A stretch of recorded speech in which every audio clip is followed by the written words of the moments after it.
बेसा दत्तनगर में वैद्य इंडस्ट्रीज 2013 में बिस्लेरी की बोतल बनाने का कार्य शुरू किया गया।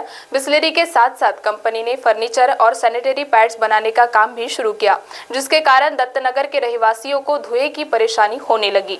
इंडस्ट्री में 21 फरवरी को आग लगी थी, जो कि गैस सिलेंडर के कारण बताई गई। इस मुद्दे को लेकर दत्तनगर के रहवासियों ने एक पत्रकार परिषद रखी, जिसमें उन्होंने इंडस्ट्रीज को रहवासी इलाके से हटाने की मांग की है। मैं डॉक्टर कविता परिहार, सोशल वर्कर। मैं जस्ट वैद्य कंपनी के बाजू में रहती हूँ और मैं कंपनी के बाजू में नहीं रहती हूँ, कंपनी मेरे बाजू में आके सेटल्ड हुई है।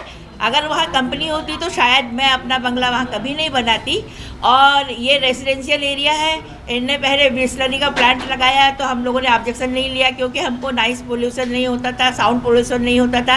अब ये इनने धीरे धीरे वहाँ पे लोहे की अलमारी, टेबल कुर्सी बनाना, सैनिटरी नैपकिन बनाना और डस्टबिन, जो बड़े बड़े डस्टबिन आप देखते होंगे, गीला कचरा, सूखा कचरा, ये सारे इनके यहाँ बनते हैं। पूरे सिटी में आउट ऑफ सिटी सप्लाई होते हैं। और कम से कम इनके कोटिंग पाउडर 250-300 बोरे, एट प्रेजेंट अभी भी 170 सिलेंडर है।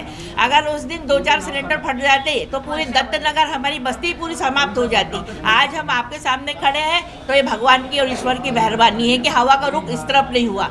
आग इतनी भीषण थी कि बेशा की आग सब लोग मानेवाड़ा चौक से देख सक रहे थे।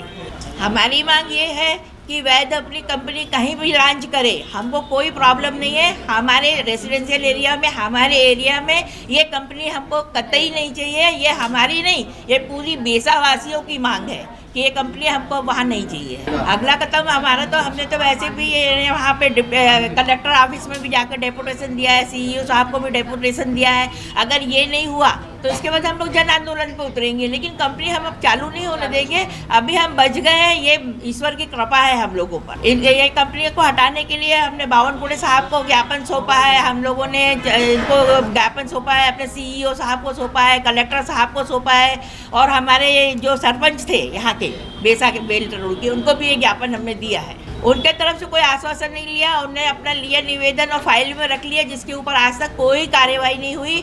और आप लोग पत्रकार भाइयों हो, और मैं पत्रकारिता से करीब 40 साल से जुड़ी हूँ। जिस टाइम में ओम सोनी और आनंद निर्माण सर होते थे, मैं खुद राइटर हूँ और मैं बहुत उम्मीद से इन लोगों को लेके आई हूँ, मेरे भाई बहनों को, कि यहाँ से अपनी आवाज़ जो बुलंद होगी उसको कोई नहीं दबा सकेगा।